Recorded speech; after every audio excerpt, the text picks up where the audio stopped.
Paula Deen, Paula Deen. Well, today I want to talk about Miss Paula Deen. Oh, what to say? First and foremost, I'm glad all these companies are dropping her and she's realizing the extent of how big her mistake is. We're all human. It's a shame. It's really embarrassing. This still goes on in America and it's acceptable in some communities. I don't really know much about her except that she does the cooking stuff. But my cousin is Hispanic and her boyfriend is white from Texas. And I don't mean to say anything mean about him. He grew up in a community where anything other than white is second class. So in the beginning, it was a little bit hard for him to date my cousin because he grew up in Texas. He moved to California, met my cousin, liked her, but the fact that she wasn't white was a bit hard. I think that was probably a big issue. That's just my opinion.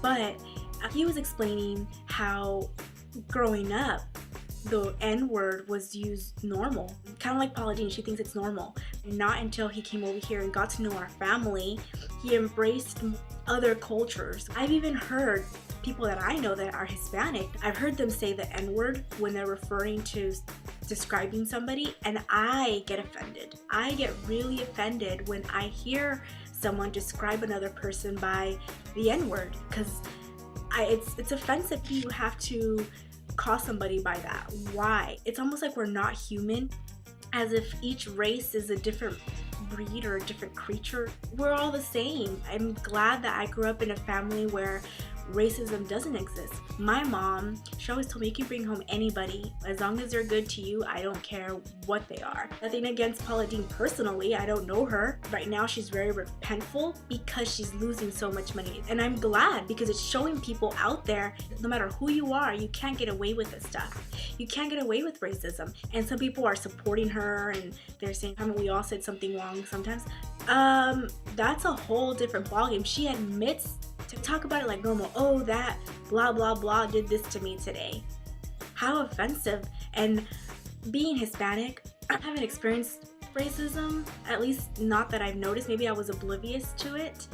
Do we have to go there? Can't we just, love each other and embrace each other's differences and cultures and appreciate each other's cultures and differences? And I hope that America learns to embrace different cultures. And I've had boyfriends of different nationalities. It would really hurt my feelings if I have a baby and because they're not, I had a boyfriend who was white, and I remember there was a lot of Hispanic guys that were like, oh, I can't believe you're dating a white boy, you stick to your own race. Why do you have to judge according to that? Why should that be the factor in who I date? Or why should that be a factor of a person or characterize a person? That's my take on Paula Deen. So that whole apology, I don't buy it. I think that she's only doing it because they're hitting her where it hurts. They're taking all that money, all those endorsements, all that stuff that she's worked so hard to build. I get it, you worked so hard. I heard her book was like #1, so she's worked her butt off to be where she's at. But I'm glad that even as big as you are, it doesn't mean that you can just look down on others because they're not of the same race as you or call them a different derogatory term.